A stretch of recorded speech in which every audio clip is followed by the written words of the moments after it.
Someone You Should Know. A program about people you know and even more that you don't. Hosted by Stuart Sax, veteran, husband, father, and grandfather. Now, here's your host, Stuart Sax. Well, hello again, and welcome to another edition of Someone You Should Know, brought to you again by DFW Networking Diva.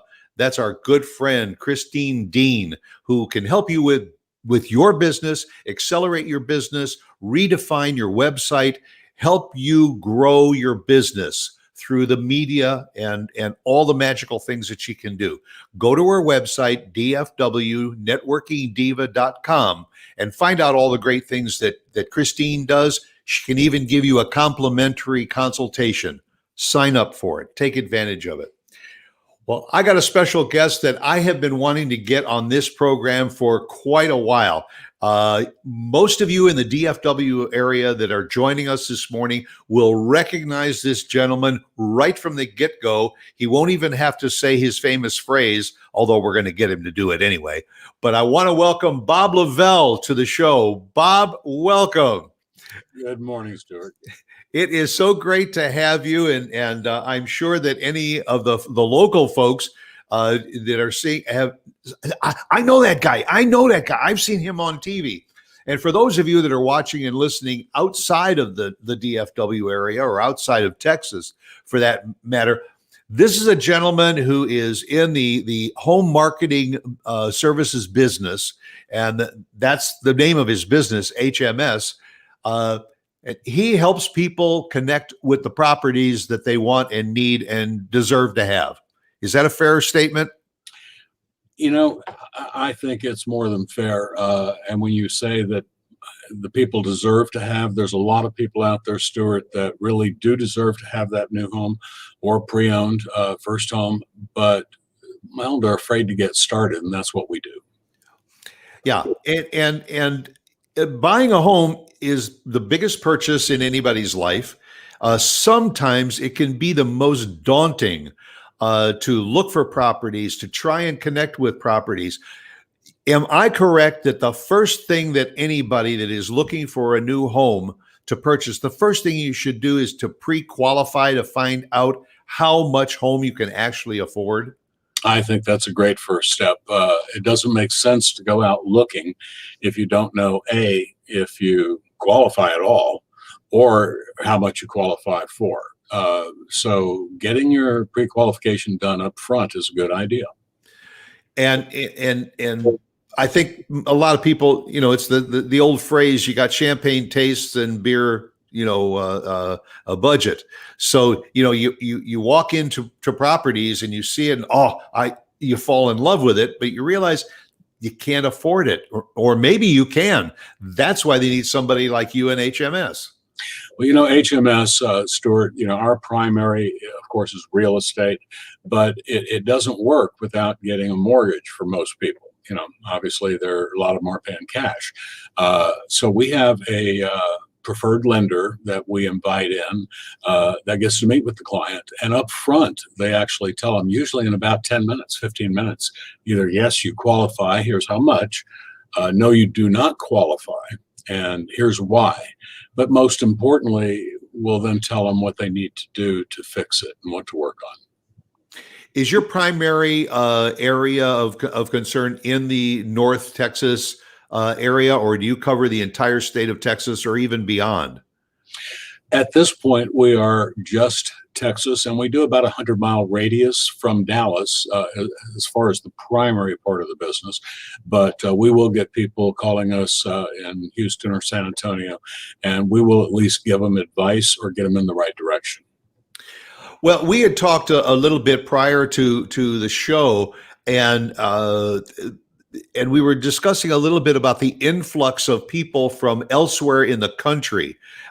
Dallas area in North Texas is a very, very hot location in the country for corporations to relocate, for individuals to relocate, and also I guess what I'm suggesting is that you probably get calls from outside of the state of Texas of people that want to move into this area and need to connect to find the properties. We do, and it's kind of strange because we do not advertise outside of Texas, but we will get calls from people that have been referred by other clients that have bought homes from us, family members, or people that were here.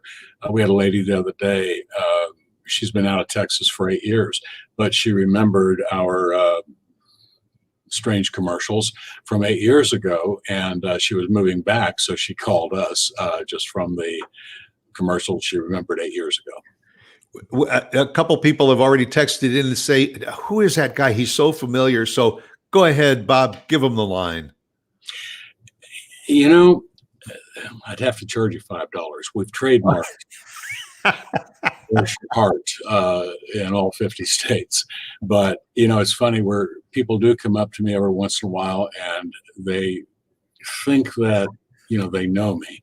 I had a gentleman that did come up to me just a year or so ago, and he came up to me actually at a football game. And he said, I know you and I never forget a face that'll come to me.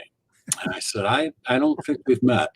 He said, no. Now he came back to me 4 or 5 times, Stuart, and just kept saying, I don't have it yet, but I never forget a face. About the 5th time, I finally said, well, have you ever been in prison? And he had kind of a weird look on his face. Step back a step or two. And it turned out he was the chief of police of one of the local suburbs we have here. So I guess that's why his wife stepped back. But no, I have not been in prison. Just a Bless Your Heart moment. Have you ever sold a home to a prisoner? I have. Okay. See, so there is a connection. Yeah, actually, the guy was in prison for 23 years, so he had great job stability. Didn't have a lot of income, but he actually qualified for a home, and of course got a good job. But after 23 years in prison, he came in and did get qualified and bought us a new home. That's a great story in itself, because I know that one of your phrases that you use a lot is "get out of the rent race," and that's really one of the first questions that people have to answer in their own head is, do I want to just continue paying rent and having nothing to show for it, or can that rent payment that I'm making now be applied to a mortgage payment and I have an asset now? Absolutely. And, people get it, Stuart. I mean, there are folks out there that we've seen literally every week that have been renting for 20 years, 25 years. They're paying $1,400, $1,500, $2,000, $2,500 a month in rent. And they've been doing it for 15, 20 years or more. And I ask them why. They just did not think they could qualify, or they, on the other hand, maybe didn't know how to go about it, or they had bumps and bruises on their credit, and they've been turned down before. So 95% of our business truly is renters, and renters that all of a sudden find out that maybe they should try, because it doesn't make sense to go without equity, without ownership, without credits for tax. Well, and in our neck of the woods, again, there's a lot of people that move here and they decide, the best thing I should do is to rent for a year or so to look around, find out when I get settled in my career, determine what neighborhood I want to be in, and then look at properties that are available there. And certainly, we're not unique in ourselves. All over the country, people want to go, if they've got kids, they want to go where there's good school systems too. So that's a targeted area for them. So those people that are renting, I don't necessarily say it's a bad choice to rent for a year and then determine exactly where you want to go. I think it's a great choice to do that. I mean, we just had a young man move here from Montana. And as much as we want people out of the rent race, I suggested strongly to him that he rent for the first year, get to know the area better, and truly decide where he wants to be. People think it's going to be for life, or this is our forever home, and they're 25 years old. That's not going to be the case. People are going to move statistically every 7 years, but you should at least know the areas you want to be in and do your homework. So renting for the first year or so is a great idea. Yeah, 7 years. That's interesting. If I had to guess, I probably would have said about 10 years. But you're right, because every 7 to 10 years, the kids are growing. Or maybe you had one child when you bought your first home, and now in 7 years you've got 2 or 3 kids. Now you again want to take into consideration the educational areas, the social areas, and also you need a bigger house. So you have to do a little bit of upgrading. Life happens, and you're right. I mean, the changes, the clients that we have, I mean, we've been doing this now for 23 years, 24 years. And the clients that we have that bought 20 years ago, some of them are already coming back to us for a third time. They're upgrading and upgrading. Their family gets bigger, and some are now downsizing. So every week we have clients that we've done business with 8 years ago, 10 years ago, 20 years ago. For whatever various reason, they are now selling their homes, making a really nice profit that they wouldn't have had in their apartment, and of course, getting their new home again. Do you work primarily with existing properties to connect people with, or do you work with builders in the area in some of the newer communities that are popping up? We do both, but for me personally, Stuart, I like working with the new builds, because when you buy a new home, you're going to have a 30-year warranty maybe on the roof, 10 years on the foundation, some of them lifetime on plumbing, and so on. Everything is covered bumper to bumper, for example, in that first 12 months. And we encourage people to make a list and then hire, literally, before your 12 months is up, hire an inspector to come out and just tear it up. They'll find 5 pages of things wrong. And of course, the builder will then fix that at no charge, no fee. So you really, you don't have to worry. I hate surprises. And Sure. Yeah, those little things that pop up that you don't know about, Well, and with a new home, just like a new car, it's that confidence of knowing that if something goes wrong, it's not out of your pocket.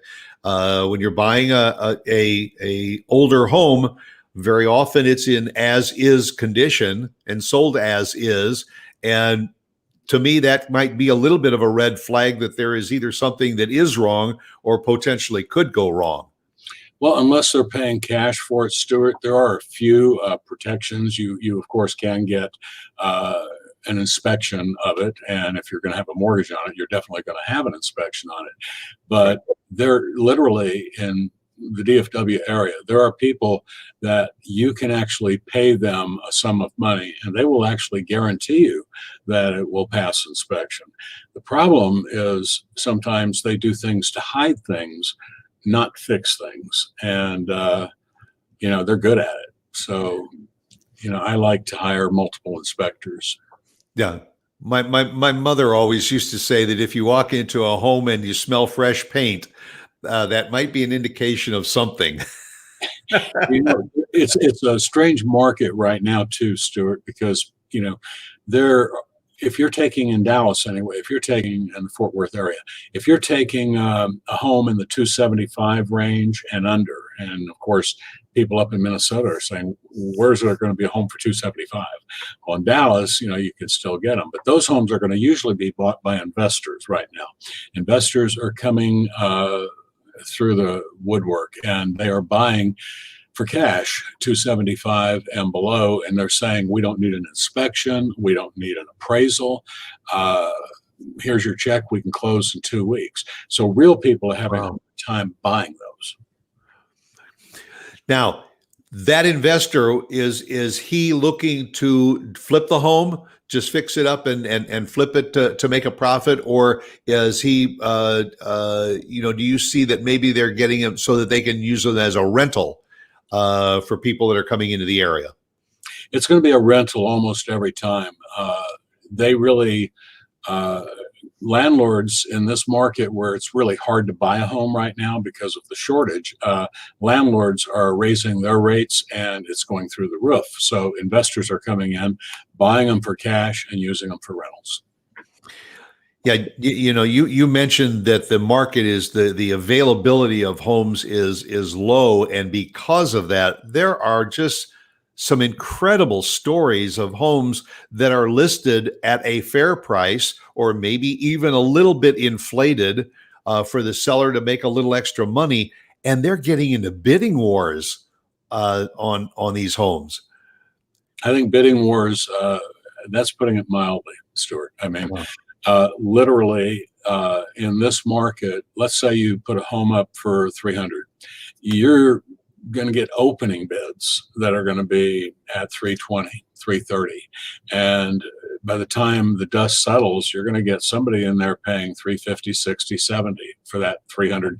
And when they ask for 300 and get 370, now there was one here actually that sold for 107% over asking price.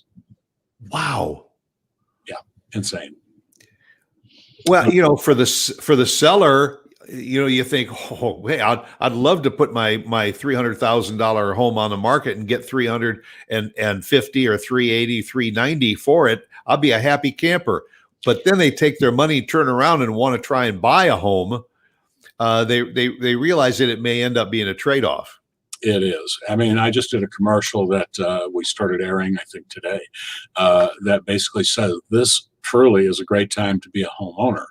I mean, when you can list a home and get multiple offers all over asking price on the first day and way over asking price, that is phenomenal. That's great. But where are you going to live after that? Because now you're in that market where you're competing with 50, 60 other buyers on the same day.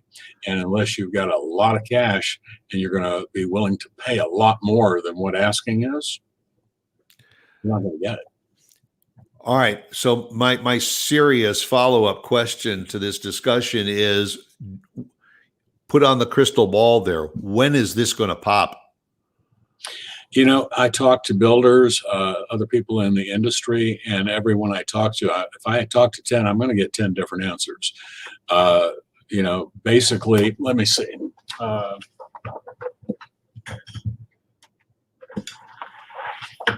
My crystal ball, you can see it's a little cloudy in spots. Nobody is really going to be able to tell you exactly where this is going to end. I think the one difference in this, what's happening now versus say 2008, when we had the big crash in the market, in every neighborhood you saw foreclosure signs up, and this was builders getting foreclosed on in new home areas.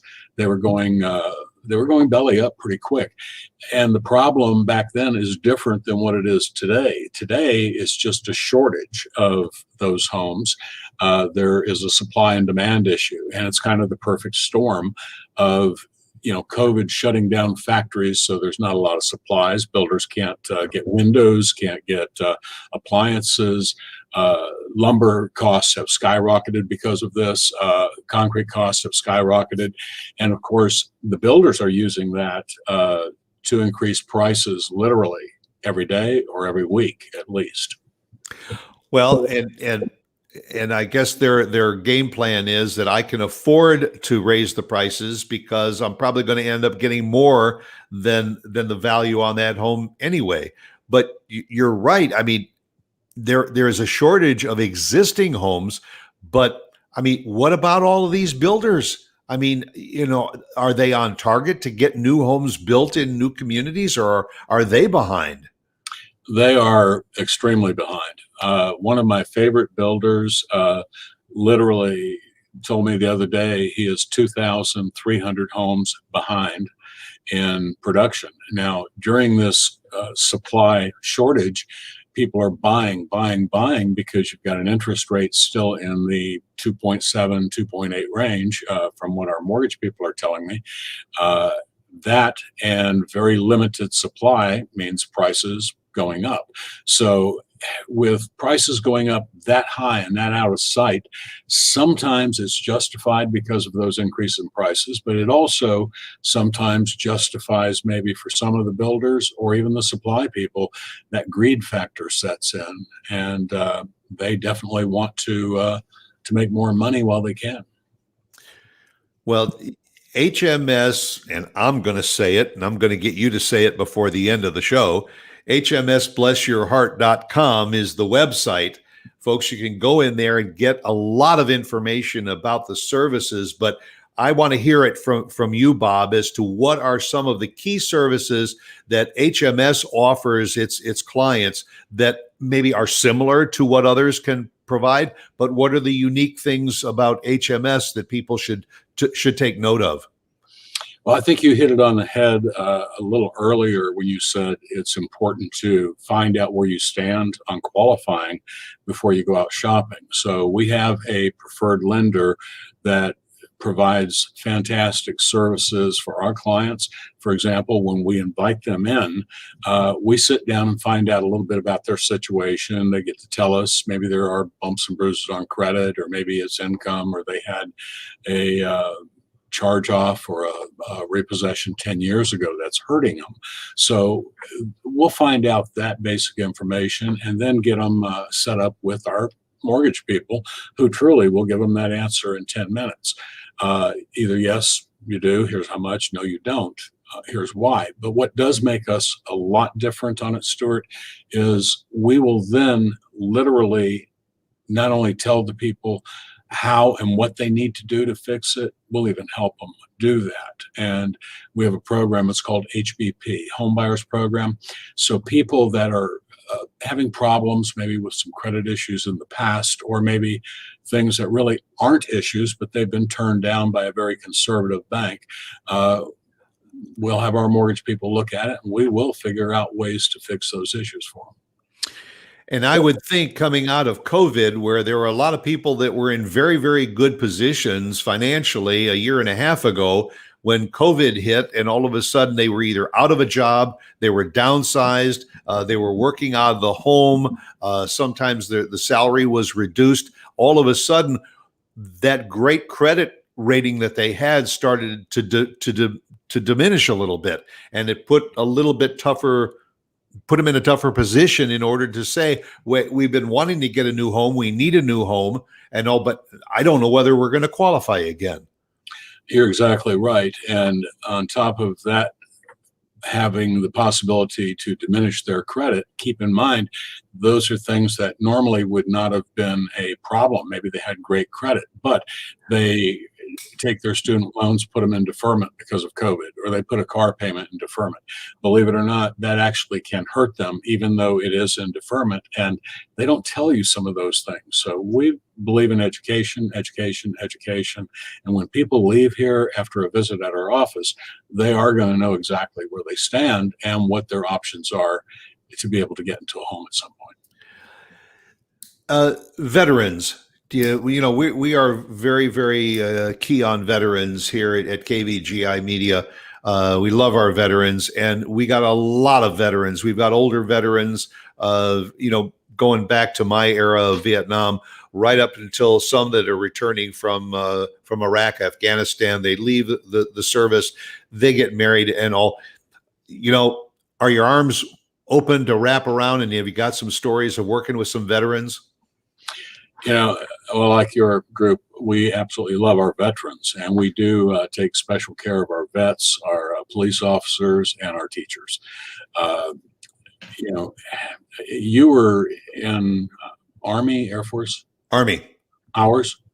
Yes. Yeah. Just kidding. Yeah. I was on our side of the line.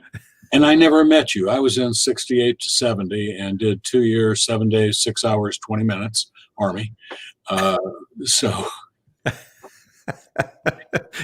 we do take good care of our vets, Stuart. Sometimes I'm afraid when greed sets in by builders or sometimes realtors, the vets get a dirty end of the stick because people don't tell them everything maybe that they should need to know. Now, I had a vet a few weeks ago that only qualified for 290, and there was a home that came up on the market that we actually sold in September of last year for around 250. When we found out that that home was not going to close because of some issues that they had on a tax return, I asked the builder if we could resell it because I have about 30 clients that would like to be in a home immediately. And they said they would have to call me with the new price, which they did the next morning. The new price was 300,000 instead of 250. And back at the 250, the builder had given us a lot of incentives to pass on to the client. They were not giving those incentives anymore, not even a title policy. And the price went up 50,000. They declined to do anything better. So I gave it an hour or two, and I called them back. And I said, I've got a disabled vet that really is in desperate need for a home. If you could knock 5,000 off that 300 price, and I'll ask the mortgage company if they could do something to help out so the vet would qualify.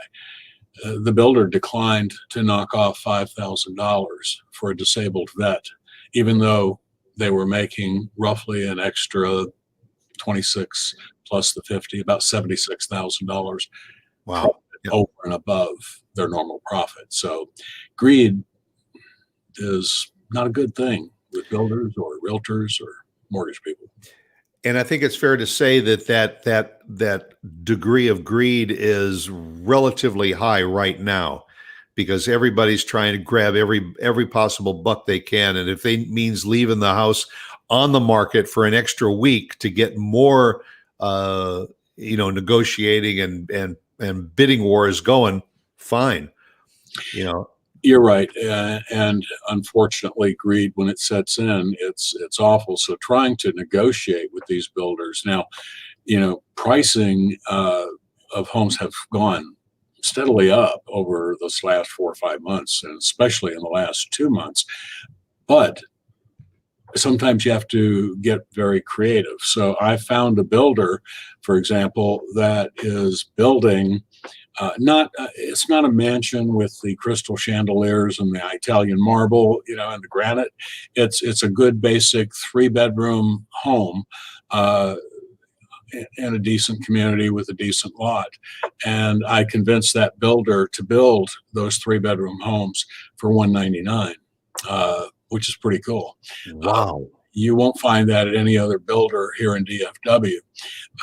He's building 4-bedroom homes for me in that same neighborhood for around $230.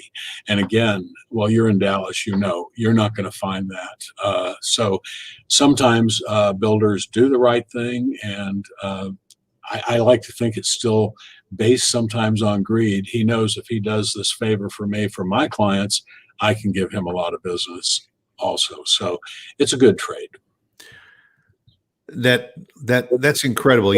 That's the kind of builder you want to hook up with. And let me restate that. That's the kind of builder that you want to go to H.M.S. to work as that middleman between you and that builder, because you said earlier in the program, that's a new home. So you have got some protections once you move into that new home. I would venture to say that if you go out in the market and say, I'm looking for a home that's for about $199,000, you're going to get a real fixer-upper. You're right. I mean, we look at this market, and right now, again, like I had mentioned earlier, if you're looking at 275 and under, that home is going to be bought by an investor. It really is. The investor is paying cash. The investor doesn't want an inspection or an appraisal. They just want the home, and they're going to use it for a rental. They don't care about the shape. And Stuart, that when you're talking 200,000 or 250, one, if it's pre-owned, you're not going to get it because the investor is, and two, the kind of home you're going to get at 200, 250, like you said, you were kind, a little fixer-upper. Yeah. Brand new home with all the warranties, again, all the basics you need to get out of the rent race, as we say, and have a brand new home. And you can qualify for that a lot easier than you can for the prices that they're asking right now, these other houses. Where you mentioned several times in investors, where are they coming from? Are they all local investors, or are they from outside the state or even outside the country? Yes. The most of what I've seen is a lot of California investors, New York investors, and actually Japan out of Tokyo. Really? In Dallas here, Japanese company so far that I'm aware of have bought 4 builder companies here in Dallas, Fort Worth area. So yes, when they're coming in from out of the country, out of state, driving up the prices, the guy that paid that 107% over asking price, you can pretty much bet that's going to be somebody in an area like California where you can get a little 3-bedroom 1,400 square foot for 700,000, and they're going to see what they can get here, and so they're going to pay that 300 asking price. No, they're going to pay the 600 to get it, because in their mind that's a great deal. Now, that is always, my wife and I are followers of HGTV, and we watch a lot of those programs. And you're absolutely right. When they're working on a home in South California, I'm absolutely amazed. It's a little bungalow with maybe 3 bedrooms and 1 bathroom, no property lines and all, and it's approaching $1 million. Then the next episode you watch is in the suburbs of Atlanta, Georgia, and you can buy a 5-bedroom, 4-bath home on a half-acre lot and all, and it's like $300,000. And you say, where is this equity? I don't understand it. It's amazing. I know one of our disabled vets, we put them into a house, and he was ready for his forever home in his mind, and he probably will. He bought what would almost be a mansion, and it was pricey. It was $640,000, and he got that under his VA program. And you know what? His house payment is going to be less than other people that have a $300,000 house or $290,000 house, because as a disabled vet, he gets to bypass what our mortgage people did for him, and what he's entitled to is no taxes. A huge break. So more house, less money, great deal. Our vets deserve it. Are you a native Texan? No, but I got here as fast as I could, Stuart. I came here on a business job for a corporation 30 years ago, and loved it. So I moved here about 25 years ago. 25 years ago. Where did you move? I was in Florida at the time. And, okay.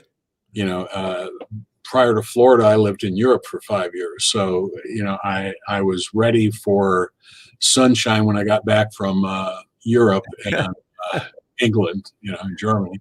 And I got used to no state income tax and lots of sunshine. Florida was great, but I'm too young to be in Florida. Right. Yeah. That's a place that people aspire to go to. Exactly. The quote unquote porch sitters. Absolutely. So now I'm just going to touch back on your commercials, because I absolutely love your commercials. And recently you have introduced a delightful young lady in some of your commercials. How did that all come about? Pumpkin. I think you're talking about. Usually my commercials, I do them pretty much myself, keep the field focused on what we do. But a friend of mine, has a daughter named Brimley, and Brimley always wanted to be in a commercial. So I decided I would go ahead and write a commercial for Brimley, because she always calls me Uncle Bob. I just made a Uncle Bob. Now, a few people have called in and said, that's probably your granddaughter, right? Yeah, not your, niece. And but she's neither. She's just a great little 11-year-old girl that does a great job of getting our message across. Well, you see, and the most important, because I've spent my life, following commercials and all, and that's what I studied in college. And the most effective commercial is a commercial that you remember. It doesn't matter a hoot how great the commercial is if you can't remember the name of the product that's being promoted. Your commercials have a consistency about them and all. And it's that famous phrase that you use in your commercials too, which is also in the name of your company and on your website. So I'll throw that out there. Shameless plug. Well, and people that do want to, get information from us, they can go to our website, which is pretty simple. It's just blessyourheart.com. And if they want to get a hold of me directly, they can do so also. This is a tough one. Bob at blessyourheart.com. Yep. Very, very, very simple. And go to the website and all. You can actually see some of the commercials that we're talking about, and all. And as I say, my new favorite is when you're sitting on the couch with Pumpkin and eating popcorn, and she's asking you a couple of questions, and it's just so matter of fact. Well, Pumpkin and I think on that one we were watching movies, and my wife was there because we were supposed to be at a movie, and we're having our popcorn, watching a movie at home. And my wife came in and she dumped popcorn all over my Blazing Saddles sweatshirt and said, "Let's make it more realistic because this is the way you eat popcorn." Covered. Funny you should mention Blazing Saddles, because I know that outside of selling homes and connecting people with homes, you like to hit the golf course. Mm-hmm. And I know that one of your buddies is also a friend of our station owner, Mark Warner, Burton Gilliam. And you've played many rounds of golf with him, and we all remember him from Blazing Saddles, and a fine gentleman. He is. As a matter of fact, I played golf with Burton yesterday, and really, yeah, and he's doing great. I think Mel Brooks called Burton one time and told him, "Burton, I got a great idea for a movie." And Burton said, "Mel, I'm 81 years old." He said, "I know. We got to hurry." Learn your lines quickly. Is he a decent golfer? He is. He's a lot better than I am, and I'm not a good golfer. I've had 5 back surgeries, I think, in 2016, so I don't have that swing anymore. But range of motion, get it straight. So, but Burton, yeah, he's an awesome golfer, and he does a lot of charity work on the golf course. I had a father that was a terrible golfer, but he looked good. He had all the latest pants and the shirts, the golf bag, the rain gear. He looked good on the course, but couldn't play the game worth a hoot. Kind of me, but I do have a great time out there. And whether I'm playing with Burton or anybody else, for me, it's just that little bit of freedom. That you mentioned your wife, Brandy, who also she's appearing in some of your spots. I could only get her to do one commercial, and it won a national award. Well, if you're going to go for the mountain, right? I know, and but we got more hate mail on that commercial, Stuart, than any other commercial I think we've done. And so Brandy wasn't going to do anymore. But I don't know if I would have told people that was my wife on the commercial if it would have lessened the hate mail or increased it. But Brandy's great in the commercial. It's called customer service, and she is our customer service department. Excellent. Now the other thing, and I keep looking at you because I'm losing. You got a great head of hair. Well, thank you. In fact, you weren't you voted the best hair in Dallas once? It was funny. Dallas Observer one year did they had their best of edition, you know, best Italian restaurant, breast, whatever. And I was surprised. I saw they had best hair, and I had best hair in Dallas. I mean, you know, I'm almost, we're about the same age, but at 70, I figure I'm just happy to have a head of hair. I know it's, and a lot of people like me are very jealous of that. You know, it's the little things in life. Having a good head of hair and getting people out of the rent race, stop making the landlord richer, and get them into a brand new home when they didn't think they could. That involves a lot of hugging and tears and good stuff. So life is good. So again, folks, HMSblessyourheart.com. Go to the website, learn about what Bob does, give him a call. He's a nice guy. He really is. And he'll just tell you point blank what you can qualify for, what you can't qualify for. And I'll bet you more times than not, if you don't think you can qualify, Bob's going to help you get there. That's an important aspect. What's your projection? You know, three years down the road, maybe 5 years down the road, where do you see this market, which is one of the fastest growing markets in the whole country? It is. You know, I think at this point, I'm going to go with, you know, the market is not going to slow down because, again, it's not like 2008, Stuart. This market is simply the builders got caught kind of with their pants down on this deal because they did not have enough inventory. They'll usually have a 6-8 month inventory. Right now, they don't have 6 days. They're actually taking lists to put your name on a list to be able to go buy a house.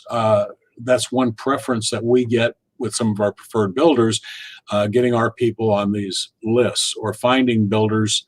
For example, in one of our suburbs, I got a builder who's doing 1/3 acre lots, which is pretty good size here. Yeah. 1 acre lots, building brand new 3, 4, 5 bedroom homes, country setting near a lake. And there is no waiting list for us. He will let us put those folks in homes very quickly. People pick out all their own colors and stuff. That's great. But down the line, I think this is going to carry through to the end of the year with this tightness of supply.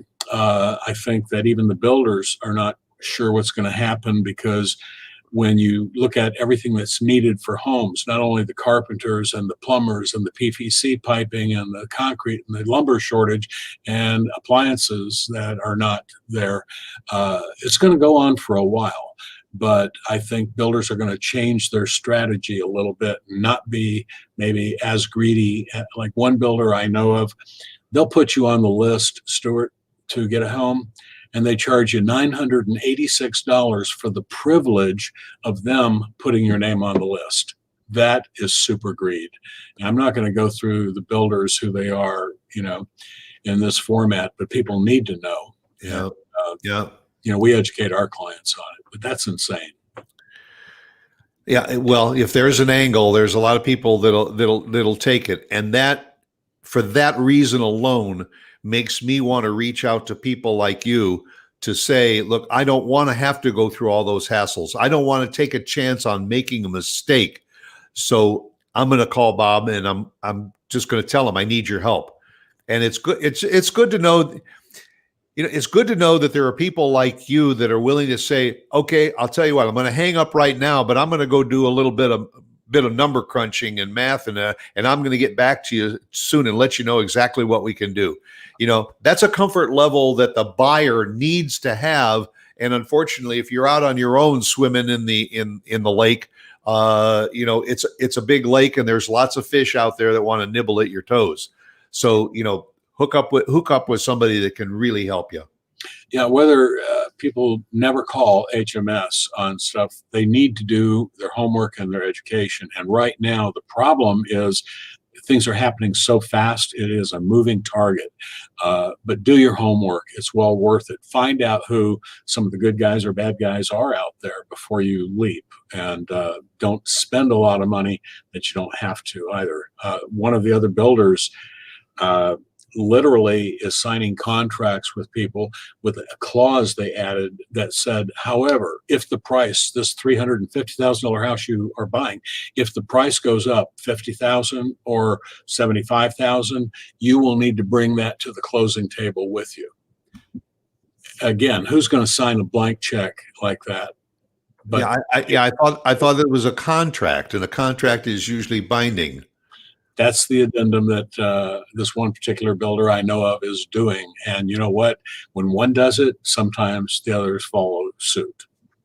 That's why you want to deal with somebody like Bob, who is going to be represented by builders that are not going down that path. I know a lot of the builders, if they see your podcast, some of them aren't going to be happy with me, but the difference is they mistook me for someone who gives a hoot. Great, I don't care. great words. You know. Great words.